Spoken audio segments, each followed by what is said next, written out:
In the days after the destruction, shock followed. But in the weeks and months since, a realization settled that it was time to forge a path to healing for those touched by the wildfires on Maui. The work to accepting grief and learning a new normal is now underway. Our Mireya Villarreal traveled to the island to show us that work firsthand in the latest edition of our initiative, Maui 808.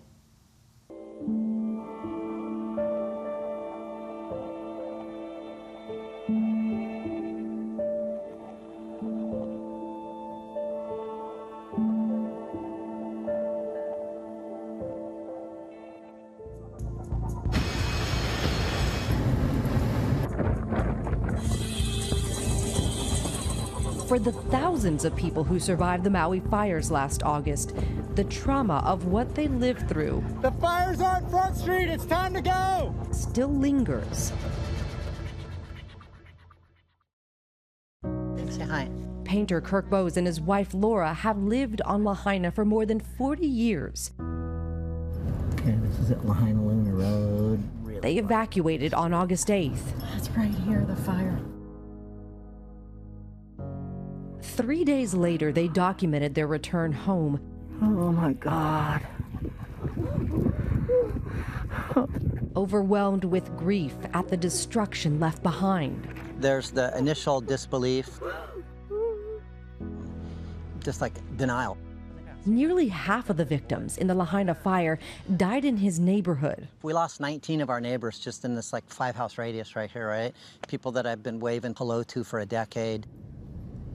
During their escape, the pair was separated as Kirk tried to run ahead of their car to find a safe route. When you go through something this heavy, it brings you together, but it's also like your nerves are raw. She lost all of her animals. She cried every night. For months, Kirk suffered from flashbacks and sleepless nights. Eventually, they both knew therapy was their way to regain a state of well-being, or Olakino. And the cornerstone of healing for this family is rooted in faith. And wow, it's like a switch went on in my life that day. And I began to pray for all those people that I was really angry with. But I want them to know that I forgive them, right? Because when I forgave them, I was able to move into healing.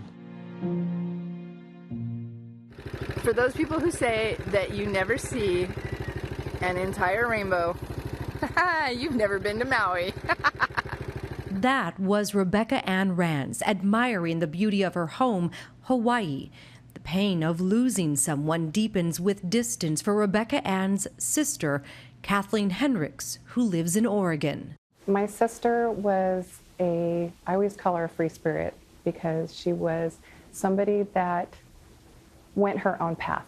Rebecca Ann Rands died in the fire with her partner Doug just a few blocks away from the Bowes home. I know that I have found a huge comfort with the people that loved my sister, and I think that that does kind of help fill that void just a little bit, is, you know, talking to the people that knew her and loved her and hearing stories that I had never heard before. It was like her being here at times. Kathleen is now coping with the loss through watercolor painting, something her sister loved to do. The family has a pending wrongful death lawsuit against the state, county, Hawaiian Electric, and the largest private landowner in Hawaii. They claim unkept land, aging electrical infrastructure, and the county's lack of emergency preparation contributed to her death. Both the county and state attorney general tell ABC News they do not comment on pending litigation and say the ATF and Maui Fire and Public Safety Departments are conducting an investigation into the cause. Hawaiian Electric did not respond to requests for comment. I think the grief is what drives the quest for justice. It's the fact that we lost her is obviously detrimental. The after effects, the knowing that this could have been prevented, the knowing how many people were affected during this event has just been catastrophic. The fire not only left behind a trail of physical destruction, but an invisible one too. The road to healing for many isn't an easy one. Where is the light at the end of the tunnel? Where is the ray of hope? I mean, where is the help?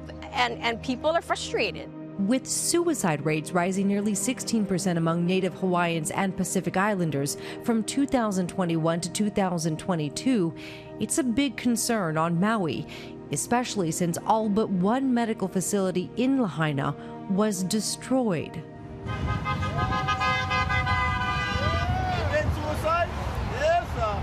Hawaii State Representative Elle Cochran says community outreach is crucial. Get out and be boots on the ground, literally, and walk the beaches, go to the parks, go to the tent cities and what have you, you know? Outreach teams like Pulamana Ohana are trusted people in the community. We got to remember what the common goal is, yeah, and it's to supply our people with their needs, get stability first, and then they can work on their mental health, yeah.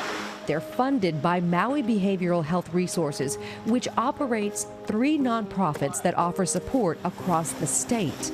We've seen increases in suicide from the 20 years that I've been a part of this field. We're seeing more and more on top of the disasters that happened with the fires. Is mental health and getting help, is there a concern of a stigma around that concept?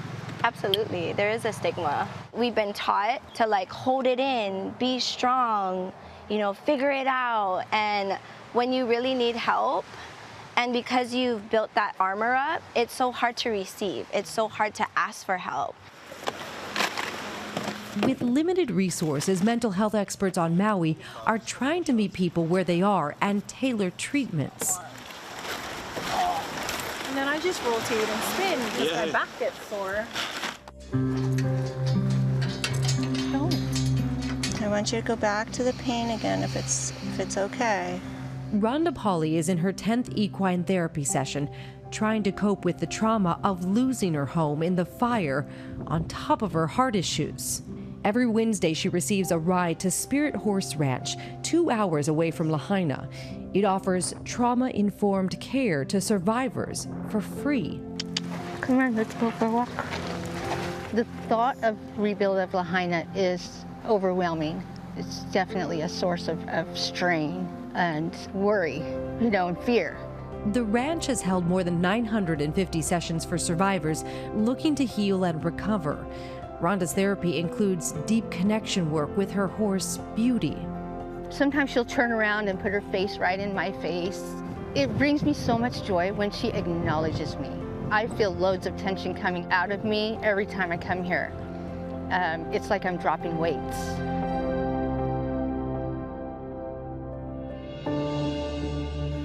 My art studio came over to write about here. Back in Lahaina, Kirk and Laura are planning to rebuild. The debris is now gone. The land, a blank canvas with immeasurable potential. Turn the brain off, operate from the heart, get connected with, you know, the higher power, and just love, man. Just, you know, let the love come out. Try and bring that into my daily interactions with people. Just pause. Quit trying to control everything, run everything, and then I can have some peace and some sanity. And hopefully I can encourage some other folks too, you know. A rebirth that is now underway. Our thanks to Mireya for that.